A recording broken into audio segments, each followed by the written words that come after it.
Alors, on se retrouve maintenant en mathématiques et on va faire des problèmes. Pour cela, tu as besoin de ton cahier de brouillon, d'un crayon de papier, d'une gomme et de cette feuille avec les problèmes, soit imprimée, soit sur ton écran.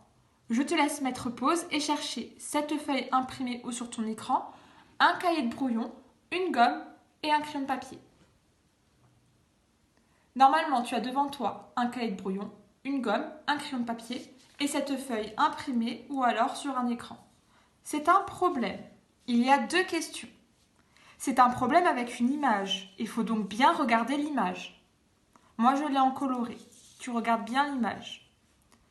Première question, grand A. Combien y a-t-il de macarons? Pour cette question, tu n'as pas besoin de faire un calcul. Si jamais tu trouves quand même un calcul, bien sûr, tu peux le noter. Je veux une phrase réponse. Donc, par exemple, grand A, tu n'as pas besoin d'écrire la question. Combien y a-t-il de macarons? Il y a macarons. Et voilà, il y a macarons. Je répète que tu n'as pas besoin de faire un calcul pour la question A, mais que si tu trouves le calcul, bien sûr, comme les élèves, il y a certains élèves qui sont très bons en problème et en calcul, vous pouvez me le noter. Et il me faut une phrase. Une phrase, ça commence par une majuscule et ça finit par un point. J'ai beaucoup d'élèves qui oublient ça. Question B. Combien de macarons contient une boîte pleine? Ça veut dire que là, ma boîte n'était pas pleine, il manquait des macarons. Je dois trouver combien en vrai il y a de macarons dans la boîte. Pour cela, j'ai besoin d'un calcul.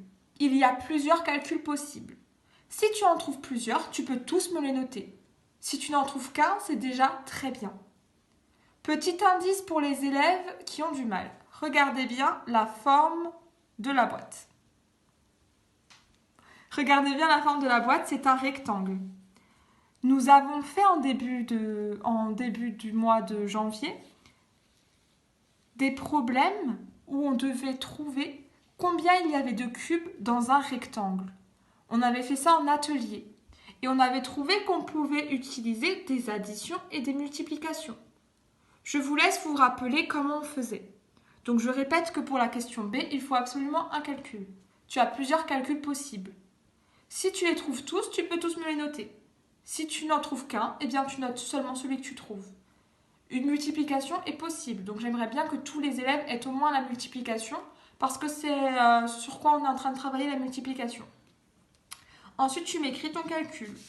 Donc grand B, pas besoin d'écrire la question, tu écris ton calcul.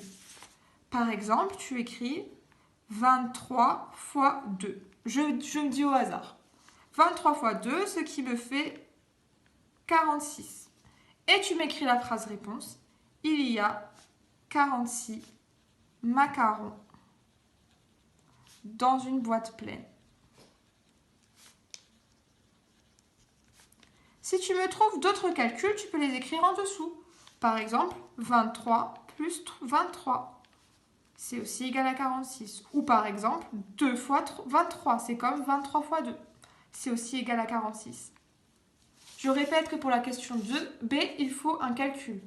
Tu as plusieurs calculs possibles. Si tu les trouves tous, tu me les notes. Si tu n'en trouves qu'un, tu me notes que celui que tu trouves. Et je veux une phrase réponse. C'est très important. Et on n'oublie pas la majuscule et le point. Ensuite, l'adulte pourra prendre en photo et m'envoyer. Bon travail à tous!